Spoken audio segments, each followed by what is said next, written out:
Bonsoir à tous, bienvenue à Perspective. Direction l'audience générale où le pape a abordé ce matin un 5e don de l'esprit, celui de la science. Un don qui, à travers la création, nous aide à saisir la grandeur et l'amour de Dieu, nous dit le pape. Il faut savoir rendre grâce pour la beauté de la création dont l'homme est la plus belle œuvre. Le Saint-Père nous appelle aussi à prendre soin du monde qui nous entoure, car il n'est pas notre propriété, mais un don de Dieu. Frères et sœurs, le don de science nous porte à saisir, à travers la création, la grandeur et l'amour de Dieu, sa relation intime avec toute créature. La beauté de la nature et la grandeur du cosmos suscitent en nous un profond sentiment de reconnaissance. Le don de science nous met en harmonie avec le Créateur et nous fait participer à la clarté de son regard et de sa volonté sur le monde et sur les hommes. La beauté de l'univers est, pour le chrétien, un motif de sérénité et de paix, et en fait un témoin joyeux. Nous comprenons que nous ne sommes pas propriétaires de la création, mais nous devons en prendre soin pour le bien de tous. De même, nous percevons les limites des personnes et des choses qui nous entourent. Elles ne sont pas un absolu, mais elles doivent nous orienter vers Dieu et nous aider à le rencontrer. Tous les mercredis, l'audience générale du pape François connaît un franc succès. Des milliers de pèlerins affluent à Rome pour ce rendez-vous hebdomadaire. En quoi consiste cette rencontre entre le Saint-Père et les fidèles? Pourquoi l'audience générale connaît un tel succès? C'est un reportage signé Charles Bourgeois. Tout au long de l'année scolaire, de septembre à juin, chaque mercredi depuis 1925, le souverain pontife vient à la rencontre des fidèles catholiques. Cette rencontre hebdomadaire, c'est l'audience générale, un rendez-vous incontournable pour les pèlerins de passage à Rome.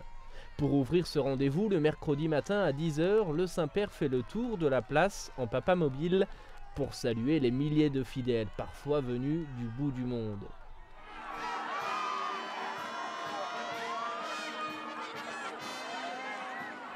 L'audience est toujours le moment où les fidèles vont rencontrer le souverain pontife, aller à la rencontre directe du pape, et c'est un rendez-vous qui a acquis une importance encore plus grande, je pense, depuis que le pape François est arrivé, puisqu'il tient vraiment à avoir ce contact direct. C'est pour ça qu'il fait des grands tours avant et après l'audience pour rencontrer les pèlerins, échanger quelques mots avec eux. Certains vont lui prendre par exemple sa calotte, il va prendre le maté d'un Uruguayen ou d'un Argentin qui passe. Il y a vraiment un véritable contact qui se noue, et c'est un peu ce que recherche le pape. D'ailleurs, il dit que c'est son moment préféré de la semaine, et je pense que maintenant pour les pèlerins et même pour les personnes qui sont peut-être un petit peu moins pratiquantes, venir à l'audience, c'est devenu un rendez-vous incontournable de tout voyage à Rome. L'audience, à proprement parler, commence par le signe de croix et la lecture en différentes langues d'un récit tiré de l'Ancien Testament.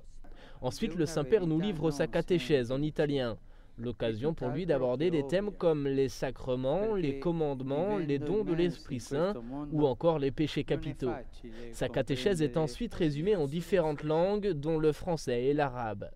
Puis le Notre Père est récité en latin et l'audience se termine par la bénédiction du Saint-Père. Benedicat vos omnipotens Deus, Pater et Filius et Spiritus Sanctus. L'audience générale, créée il y a près de 90 ans par Pie XI, se tient chaque semaine sur la place Saint-Pierre. Jadis, l'hiver, elle se tenait dans la salle Paul VI au Vatican. L'affluence aujourd'hui est si importante que cette salle ne suffit plus, et pour cause, depuis l'élection du pape François en mars 2013, l'audience du mercredi attire selon les semaines et les saisons entre 400 000 et 800 000 personnes. Au total, ce sont plus d'1,5 million de billets qui ont été distribués en 2013. Et pour finir, sachez qu'une nouvelle revue, Le Précurseur des Sœurs Missionnaires de l'Immaculée Conception, vient de paraître. Vous y trouverez de nombreux articles qui vous feront voyager en Bolivie, au Japon, aux Philippines ou encore au Malawi. Pour plus d'informations, n'hésitez pas à consulter leur site internet. Voilà, c'est la fin de ce journal. Merci de rester sur Sel et Lumière. Je vous souhaite une très belle soirée. À demain.